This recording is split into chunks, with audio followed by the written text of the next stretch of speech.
Hello! Today, I'm getting ready to use all this wood to build a storage structure. I came across this picture on Pinterest and it was the initial inspiration for this build. However, I didn't want to build mine exactly like that because I don't want to store that many crates. I took the idea and created my own design of a storage unit that could house the things I want to store in the space I want to store it in, which is back here, my back patio. I am going to be using all that wood I have in the garage along with Simpson Strong Tie connectors to bring this build to life.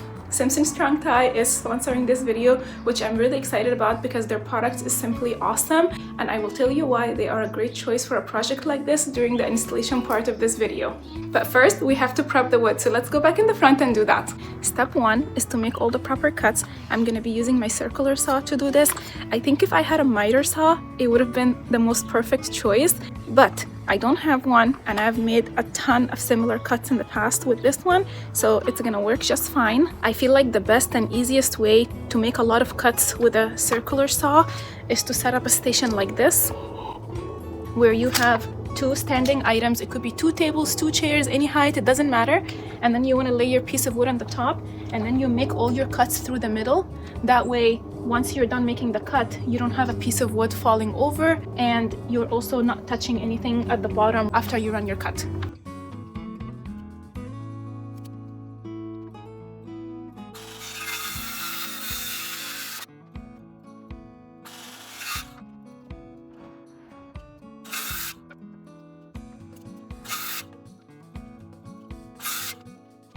I got all my cuts. I'm gonna lay them out on my tarp so I can spray paint them.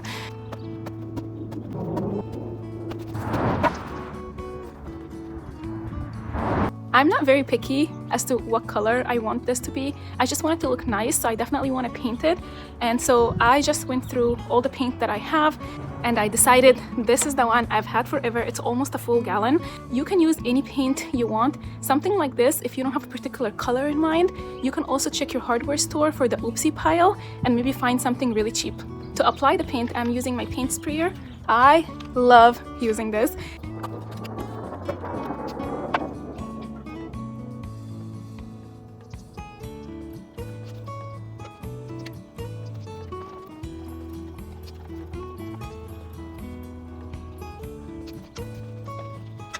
I mixed the paint because I actually added in some water.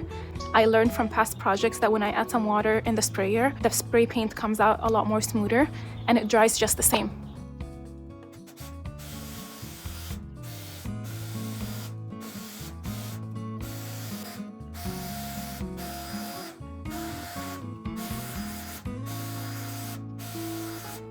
Coat 1 of side 1 is done. So what I like to do when I paint anything, at the very least, is I do 2 coats per side. So I'm gonna let this dry, do another coat, and then I'm gonna repeat the same process on each of the sides just to make sure each piece of wood is nicely painted. So this is not hard at all, it's just time consuming because of the waiting time in between.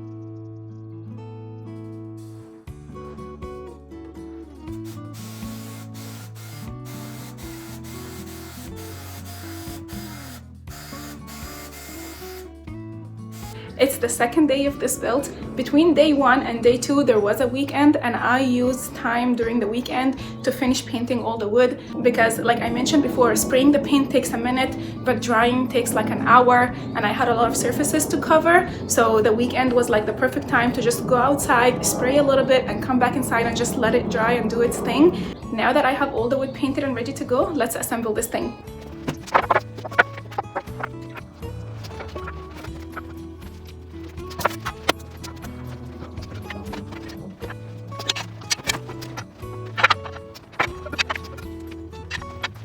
Okay, so I have laid out the front frame. So I have to do 2 of these frames, one for the front and one for the back, but so far we have one.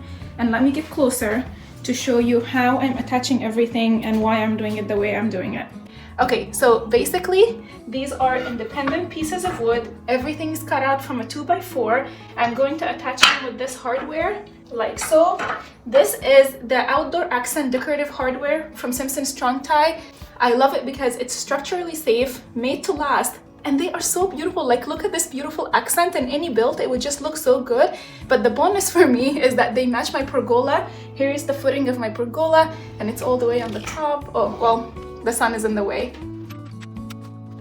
I was posting my progress of this build on Instagram when one of Simpson Strong-Tie engineers saw my post and mentioned that I was using the wrong screws. Here I'm using the connector screws when I was supposed to be using the Strong Drive SDW temper screws. I did make the switch afterwards, and I'm so glad they brought it up because I definitely want my build to be structurally safe. They also mentioned that with that screw I don't have to pre-drill, so I could have saved myself a lot of time.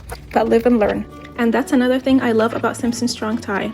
Their team is always right there to help me with anything regarding my build. And that's how a beginner DIYer like me is able to pull off projects like this. If you're working on any kind of build like this, check out their website. They have a resource center with a ton of information, and they have a training and education section on their website to help you advance in your build. It's day 3 of this build, but I need to catch you up on what happened on day 2. I finished assembling the front and the back frame, but I was dealing with a couple of bowed woods. So I just put weights on them and decided to leave them alone so they can straighten up a little bit. It was a very tiny bow, it wasn't a big deal, but I wanted them to be nice and straight for when I bring the 2 frames together. For the shelves, I planned my measurements ahead of time. I took this to the store and had them cut the wood for me. Now here's a tip. If you're working on any project that you want wood cut at the store, call your local hardware store and 1, make sure their saw is working, and 2, make sure they are willing to cut the type of wood that you need, because some of them get picky. Then I came home and I painted all the wood. I actually ran out of paint towards the end, so some of them only got 1 coat, but I bet you can't tell, and I'm not too worried about it. Paint for a project like this is an upgrade, it's not a necessity. And now comes the hardest part of this project, which is bringing the 2 frames together and securing them with this 33-inch piece of wood that I prepared. Once I'm done attaching this to the 2 frame, it's gonna give me a depth of 36 inches, which is what I need for everything I'm going to store.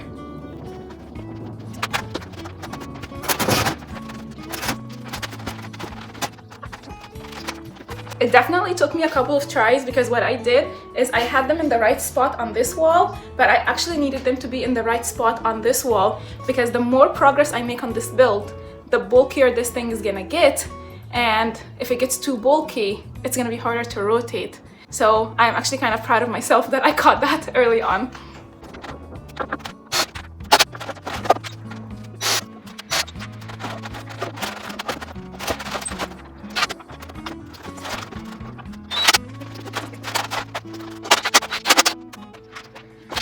We have a structure. That was a struggle to get that piece of wood in the middle in. It was definitely a 2-person job, but I did it and it's holding itself, as you can see. So I'm really proud of that. Now to anchor this piece of wood, I used this L-shaped bracket also from Simpson Strong-Tie, and I love this. I don't know why, it's just so adorable. I love cute tiny things when they're supposed to be like hardware, you know? But anyways, aside from that, I used this on the top corner. Can you see it like right up there? I used 2 per piece of wood, so I have 1 piece of wood here and 1 on this side. I used 2 brackets each so far, but I do want to go back in and add more on the bottom portion. So each piece of wood would have a total of 4 L brackets. I think that's like nice and secure. So the next right thing to do is to add the other piece of wood down here and on the other side to really get a good structure going before I go in and add in my shelves.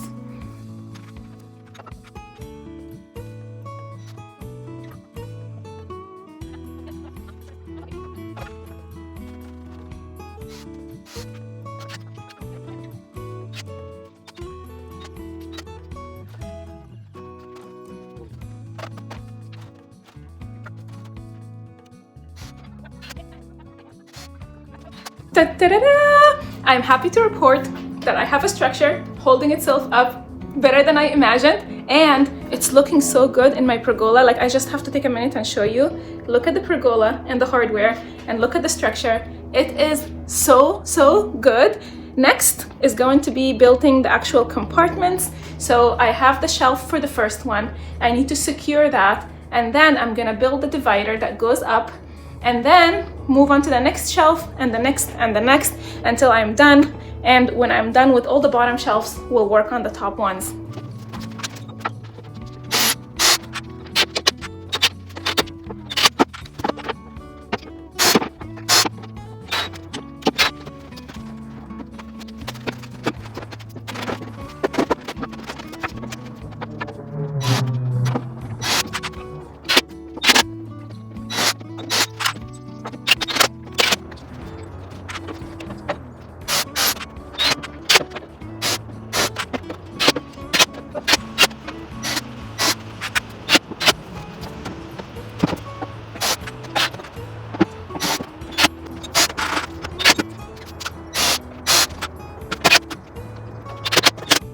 It's day 4 of working on this build. I do have 45 minutes right now to try to wrap this up, and I think I can do it because all I have left are the 3 shelves up here. It's actually 2 dividers and 3 shelves, so that should go quickly. I finished everything on the bottom, and I even added this 1 shelf over here, so I just need to do the top, and I think I can wrap it up right now.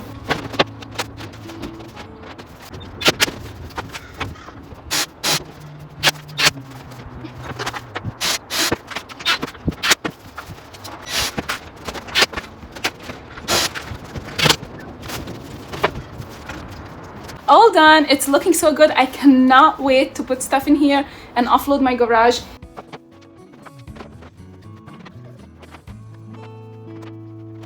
We have way more folding chairs in the garage, but I'm gonna put this table.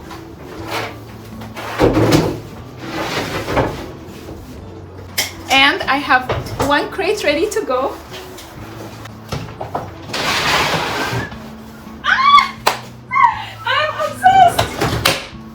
It is more than perfect. I obviously have way more to fill. I have a total of 5 crates, but this is the only crate that's ready right now.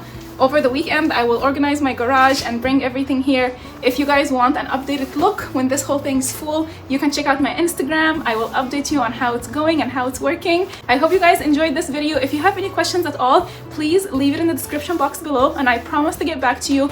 Also, don't forget that I'm including all the supplies that I used in this video in the description box below in case you need it. I'll say bye for now, and I'll see you next time. Bye!